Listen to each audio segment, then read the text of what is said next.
कोणताही पदार्थ हा एकाच पद्धतीने बनवून न खाता तो वेगवेगळ्या पद्धतीने बनवून खाल्ला तर त्या पदार्थाची चव अजून दुगणी होते। खाणारेही मस्त आणि आपण हे स्वस्त। कशा आहात मंडळी? नमस्कार, मी आहे सुषमा। आजच्या हे एका नवीन कुकिंग ब्लॉगमध्ये तुमचं सगळ्यांचं मनापासून स्वागत करते। तुम्हाला बघून कळलंच असेल की आपण आज काय बनवणार आहोत, रव्याचे लाडू। पण हे लाडू मी वेगळ्या पद्धतीने बनवलेले आहेत, एकदमच आगळी वेगळी पद्धत आहे। नक्की बघा पूर्ण व्हिडिओ, कसा आहे कमेंट्स करून नक्की सांगा। चॅनल पेजवरती नवीन असाल आणि चॅनल पेजला सबस्क्राईब केलं नसेल तर नक्की सबस्क्राईब करा। सबस्क्राईब करता तेव्हा बाजूचा बेल आयकॉन प्रेस करा, म्हणजे माझ्या नवीन व्हिडिओचे नोटिफिकेशन तुम्हाला लवकरात लवकर मिळतील। आणि असेच आपले व्हिडिओ पाहत राहा, हाईप करायला विसरू नका सोबत। तर हा मी रवा घेतलेला आहे, हा आहे तो बारीक रवा आहे। ह्या वाटीने मापून मी 2 वाटी घेतलेला आहे हा रवा। बारीक रवा यासाठी घेतलेला आहे की हा रवा आहे ना पटकन भाजला जातो आणि मुळात कच्चा राहत नाही, म्हणून मी बारीक रवा घेतलेला आहे। आणि शक्यतो आपण बऱ्याचदा बारीक रवाच वापरतो रव्याचे लाडू बनवण्यासाठी।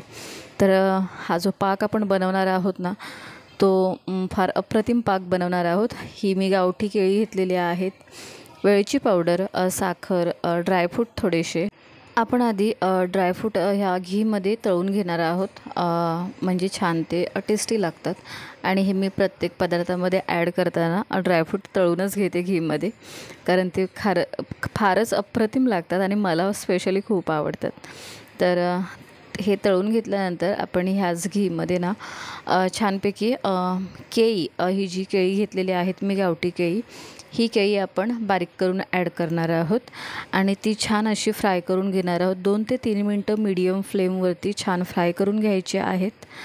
रवा बारीक घेतला ना की छान भाजला जातो, पूर्ण अगदी सुटसुटीत होतात रव्याचे लाडू। आणि प्लस कच्चा राहत नाही, त्याच्यामुळे आपल्या पोटालासुद्धा काही त्रास होत नाही।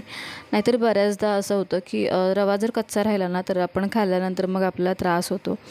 तर बारीक रवा शक्यतो आपण घ्यायचा आहे रव्याचे लाडू बनवताना, आणि स्पेशली या पद्धतीने बनवत असेल तर बारीकच रवा हवा आहे। आणि मुळात तो रवा आपण आधी सर्वप्रथम भाजून घ्यायचा आहे। तर आपली ही प्रक्रिया करून घेतल्यानंतर आपण रवा जे आहे तो भाजून घेणार आहोत छान।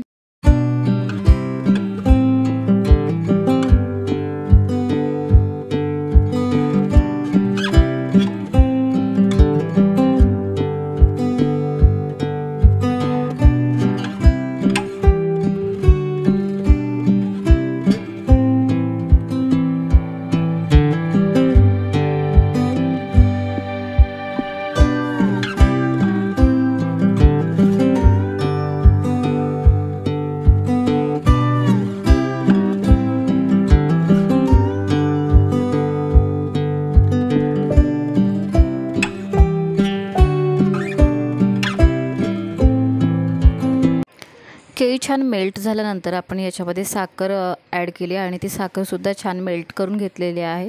त्याच्यानंतर ही आपण वेलची पावडर ॲड केलेली आहे, तीसुद्धा ह्या पाकामध्ये छान मिक्स करून घ्यायची आहे। पाणी याच्यामध्ये बिलकुलसुद्धा आपण ॲड नाही करणार आहोत, तर फक्त आपण 1 कप दूध ॲड करणार आहोत आणि त्याच्यामध्येच हे रव्याचे लाडू बनवून घेणार आहोत। तर पूर्ण व्हिडिओ नक्की बघा आणि कसा आहे कमेंट्स करून नक्की सांगा। तुमच्याकडे काही टिप्स असतील नवीन तर त्यासुद्धा तुम्ही माझ्यासोबत शेअर करू शकता, जेणेकरून त्या माझ्यासाठी उपयुक्त असतील।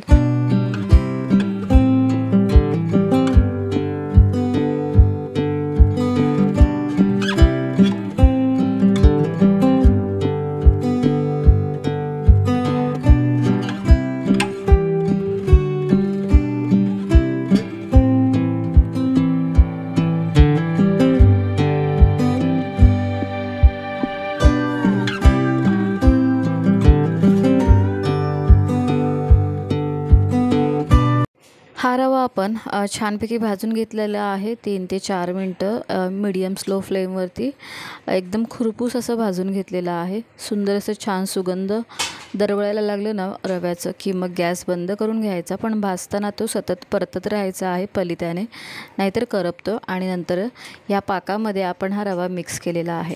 आता हा पूर्ण व्यवस्थित मिक्स करून घ्यायचा आणि त्याच्यानंतर आपल्याला दुधाची जेवढी आवश्यकता आहे ना त्यानुसार दूध ॲड करायचं आहे आणि मग नंतर छान असे लाडू बांधायला मस्त पडतो। तर हा रवा छान मिक्स करून घेतलेला आहे। आपण आता याच्यामध्ये ॲड करणार आहोत 1 कप दूध आपण छोटी वाटी आहे त्या मापाने मी हा दूध घेतलेला आहे।